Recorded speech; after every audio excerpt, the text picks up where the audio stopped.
প্ৰথম direct recruitment examination যিটোক আমি চমুকে ADRE এক্সামিনেশ্যন বুলি কওঁ ADRE এক্সামিনেশ্যন 2024 তাৰে দ্বিতীয় পৰ্যায়ৰ পৰীক্ষা পৰহিলে আমাৰ অনুষ্ঠিত হ'ব পৰহিলে 29 ছেপ্টেম্বৰত কামৰূপ জিলাত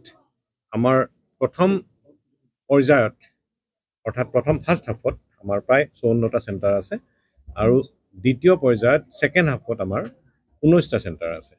আৰু এই চেণ্টাৰত আমাৰ কেণ্ডিডেটৰ সংখ্যা প্ৰথম হাফত ৩৭,০৮৩ গৰাকী পৰীক্ষাৰ্থী অৱতীৰ্ণ হ'ব আৰু তাৰে ভিতৰত মেল কেণ্ডিডেট আছে 19,030 জন আৰু ফিমেল কেণ্ডিডেট আছে 18,053 জন এই আটাইখিনি পৰীক্ষাৰ্থীৰ কাৰণে আমাৰ চেণ্টাৰ হৈছে 54টা চেণ্টাৰ আৰু তাৰে ভিতৰত PWD অৰ্থাৎ পাৰ্চন উইথ ডিজেবিলিটি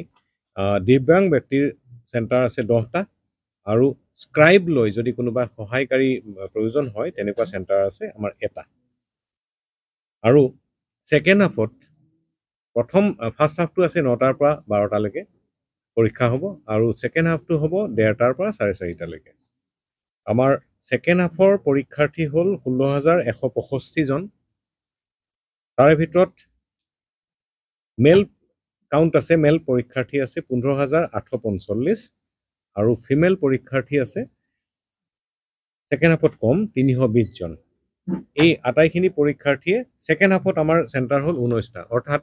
54টা চেণ্টাৰৰ ভিতৰত 19টা চেণ্টাৰত আমি ছেকেণ্ড হাফৰো পৰীক্ষা পাতিম আৰু এতিয়া কথা হ'ল আপোনাৰ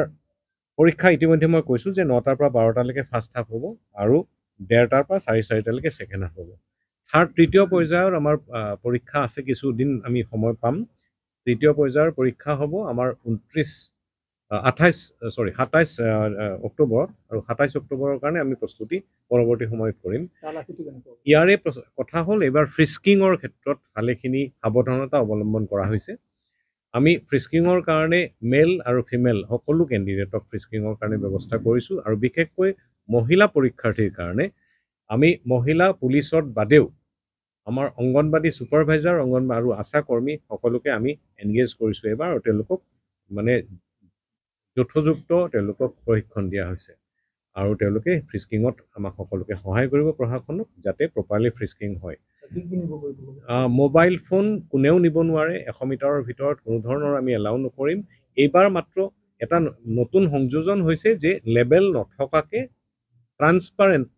খোৱা পানী বটল পৰীক্ষাৰ্থী এগৰাকীয়ে পৰীক্ষা হললৈকে দিব পাৰিব অকল তেওঁ সেইটো বস্তুৱে নিব পাৰিব আৰু আন কোনো ধৰণৰ গেজেট নিব নোৱাৰে এইবোৰ আঁতৰত কৰবাত তেখেতে নিজে থ'ব লাগিব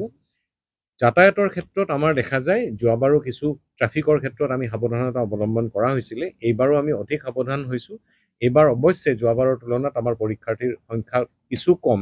তাৰে কাৰণে আমি ব্যৱস্থাৰ ভিতৰত এটা হ'ল আমি দেওবৰীয়া যিমান বজাৰ আছে সেই বজাৰবোৰ সিদিনা বন্ধ ৰখাৰ ব্যৱস্থা কৰিছোঁ 100 মিটাৰৰ ভিতৰত যিখিনি দোকান পোহাৰ আছে সেই দোকান পোহাৰবোৰ আমি বন্ধ ৰখাৰ ব্যৱস্থা কৰিছোঁ যাতে পৰীক্ষাৰ্থীৰ কোনো ধৰণৰ অসুবিধা নহয় আৰু আমাৰ যাতে পৰীক্ষা চলাবলৈ কোনো ধৰণৰ অসুবিধা নহয় বহু ঠাইত আমাৰ হাইৱেত কনষ্ট্ৰাকশ্যন চলি আছে তাৰে ভিতৰত আমাৰ সাউথ বেংকত দক্ষিণ পাৰত প্ৰায় মিৰ্জা ছয়গাঁও বকো এই ৰাস্তাত আমাৰ 4 লেনৰ কাম চলি আছে আৰু এই কামবিলাক কৰিছে নেশ্যনেল হাইৱে অথৰিটি অফ ইণ্ডিয়াই আমি নেশ্যনেল হাইৱে অথৰিটিৰ উৰ্ধ্বতন কৰ্তৃপক্ষক আমি তেওঁলোকক ইনষ্ট্ৰাকশ্যন দিছোঁ যাতে 28 তাৰিখ ৰাতিৰ পৰাই অৰ্থাৎ কাইলৈ ৰাতিৰ পৰা কোনো ধৰণৰ কনষ্ট্ৰাকশ্যন কাম যাতে নচলে বা কনষ্ট্ৰাকশ্যনৰ নিয়োজিত যান বাহনবিলাক তেওঁলোকে যাতে আঁতৰাই ৰাখে যাতে ট্ৰাফিক কনজেশ্যন নহয় সেইটো ইনষ্ট্ৰাকশ্যন তেওঁলোকক দিয়া আছে আৰু আমি আশা কৰিছোঁ যে সিদিনা এইখিনি আঁতৰাই দিয়াৰ পাছত সম্পূৰ্ণ হাইৱেটো কনষ্ট্ৰাকশ্যন যদিও চলি আছিল হাইৱেটো অন্ততঃ যাতায়াতৰ বাবে সুচল হ'ব প্ৰথম পৰ্যায়ত আমি যিমান চেণ্টাৰ আছিলে এইবাৰ চেণ্টাৰ কম হোৱা হেতুকে আমি যাতায়াতৰ ব্যৱস্থাত ভাল থকা আমি চেণ্টাৰবিলাকে আমি নিৰ্বাচন কৰিছোঁ আৰু দ্বিতীয় আগত যিটো পৰীক্ষা হ'ব সেইটো মাত্ৰ 19টা চেণ্টাৰ গতিকে সেইখিনি চেণ্টাৰৰ ব্যৱস্থা আমি ইয়াৰ পৰা লৈছোঁ আমি প্ৰথম পৰ্যায়ত আমি মাজৰাতিৰ পৰাই আমি ইয়াৰ পৰা মেটেৰিয়েল ডিষ্ট্ৰিবিউশ্যন কৰিম তেওঁলোকে চেণ্টাৰ ইনচাৰ্জসকলে লৈ যাব উইথ প্ৰপাৰ ছিকিউৰিটি আৰু তেওঁলোকৰ লগত আমাৰ ছুপাৰভাইজিং অফিচাৰ দুগৰাকী থাকিব প্ৰত্যেক চেণ্টাৰৰ কাৰণে তেওঁলোকে লৈ যাব আৰু ছেকেণ্ড হাফৰ পৰীক্ষাৰ বাবে এগৰাকী চেণ্টাৰ ইনচাৰ্জৰ মনোনীত তেওঁ অথৰাইজ কৰা এগৰাকী শিক্ষক জ্যেষ্ঠ শিক্ষক এজন ইয়ালৈকে আহিব লাগিব আৰু তেখেতৰ লগত আমাৰ মেজিষ্ট্ৰেট আৰু পুলিচৰ এটা টীম এটাই ছেকেণ্ড হাফৰ এক্সামিনেশ্যন যিটো OMR চিট বা কুৱেশ্যন পেপাৰ ইয়াৰ পৰা তেওঁলোকে চেণ্টাৰত ডেলিভাৰী কৰিব আমি সম্পূৰ্ণ ব্যৱস্থা সম্পূৰ্ণ কৰিছোঁ পৰীক্ষাৰ যিখিনি যাৱতীয় ব্যৱস্থা লাগে আৰু আশা কৰিছোঁ যে আমি এই পৰহিৰ 29 ছেপ্টেম্বৰৰ যিখিনি পৰীক্ষাৰ